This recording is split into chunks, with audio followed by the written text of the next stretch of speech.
Welcome in. Thanks so much for joining me. In today's episode, I'd like to share a little bit about how to incorporate mindfulness a little bit more into our daily activities. These are going to be based off of ways I incorporate it into my day, how I do that, over the years, trying different things, what's worked, what hasn't worked. And I hope some of these can be useful for you. But before we launch into some more tips on how to incorporate mindful awareness throughout the day, I thought to talk a little bit about what it is and how to connect with it formally in formal meditation. So there's many different descriptions of mindful awareness. And in the Buddhist traditions, we also have some different ways to talk about awareness. But more or less, awareness is this quality of mind that's innate to our minds. It's not something physical, it's something non-physical. But it's a way that we can become watchful, or a way we can observe our internal and external experience. So normally we observe through our sense perceptions, our eyes, ears, etc., and then our thoughts make judgments about what we perceive. But awareness is another option. Awareness is a quality of mind where we can just simply tune in and bear witness to something without the thinking mind, without that judger or interpreter. And of course, this might relate to something we're experiencing through our sense perceptions, but also awareness can be there without a sense perception. And so in general, I define it as a quality of watchfulness, a quality of observation, a quality of bearing witness. And then mindfulness is the aspect of remembering that awareness. So hence mindful awareness. And so in formal practice, we connect to mindful awareness via the breath, via the body, with other kinds of objects. In the Tibetan Buddhist traditions, we also use visualized images to bring our attention into the moment. But basically, awareness itself is just there. It's just a quality of our mind we can strengthen and tune into. We don't necessarily need an object to focus on. It's just really helpful in the beginning because the mind wanders. We're very habituated to thinking. And so having an object like the breath to come back to when we get distracted or wander in meditation is helpful because it gives us an anchor to come back to. But attention and breath are only part of the practice. The main part, as I've been describing, is cultivating this mindful awareness. And there's many different reasons we might want to cultivate mindful awareness. For some people, it offers a gateway to a little more calmness and groundedness in their life. And then in the Buddhist traditions, we cultivate mindful awareness in order to see clearly into the nature of reality and remove the causes of suffering. So it takes on a little bit deeper of a purpose within the Buddhist tradition. So it's okay to start wherever you are, but I recommend, really pursue awareness because it has these incredible gifts if we take it to its full extent. Awareness in itself, when we're initially coming into contact with it and practicing for a few years, we might have this experience of there being someone or something that's aware. And then we can have this space in how we interact with things. Like we can be aware of our thoughts. We can be aware of a perception, which creates some space where we're not personalizing it so much. But if we take awareness further, we can also see that that awarer or that thing or someone or something that's aware is also made of space. And in that we actually come into some deeper freedoms. Those would be teachings we can find, practices we can find in the Buddhist traditions, and typically what we call vipassana awareness or insight awareness practices. But anyways, I just wanted to give a little bit of an introduction there.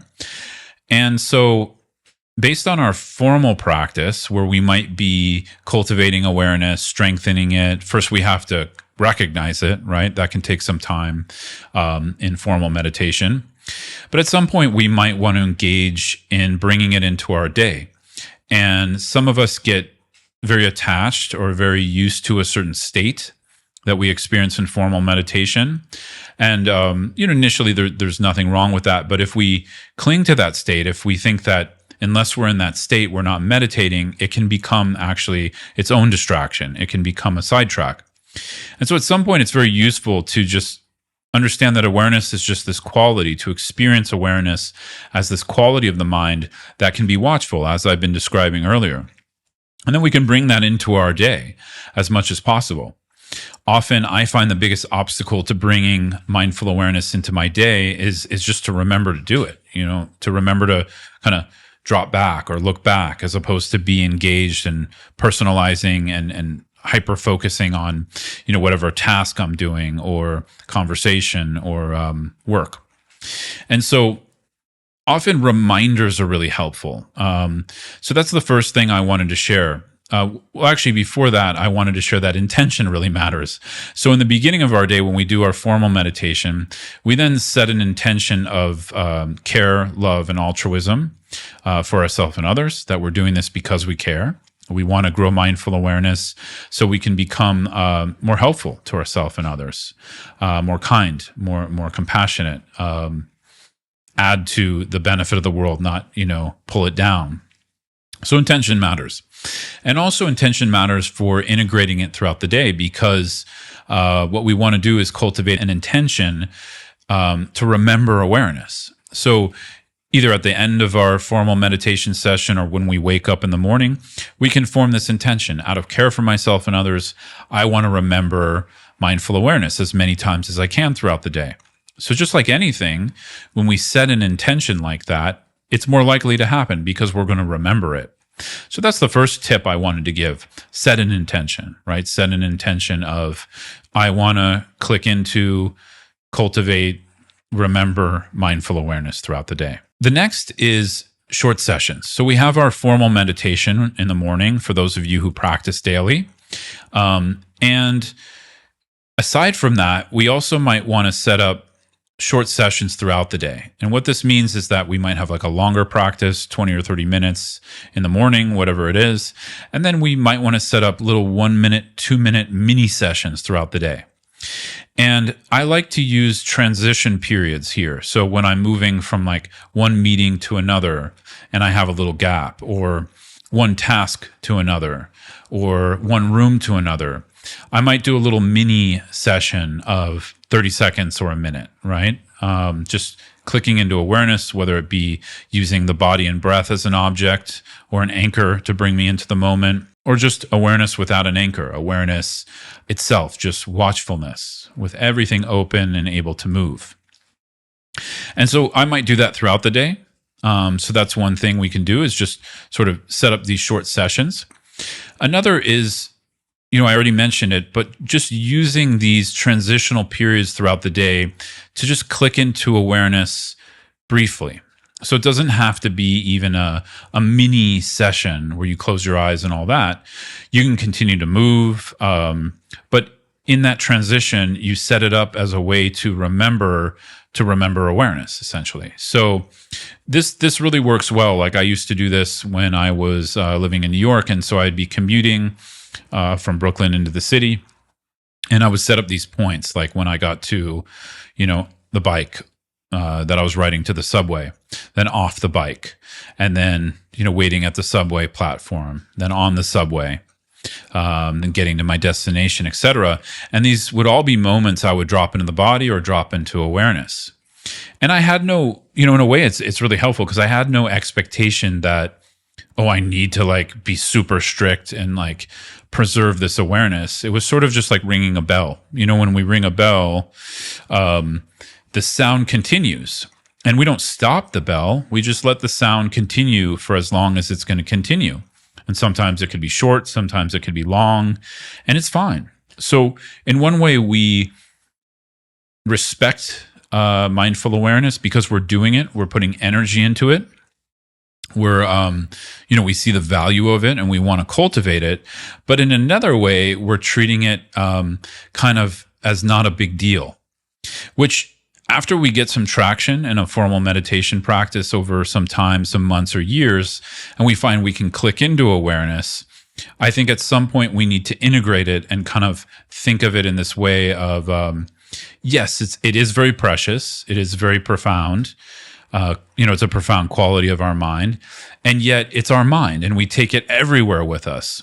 So sometimes when we treat it with too much formality and like holiness, for lack of a better word, we're not able to integrate it more because we think it needs to be done in a certain circumstance or with incense or whatever. When in actuality, it's our mind the whole time that's engaging with awareness and the reality around us.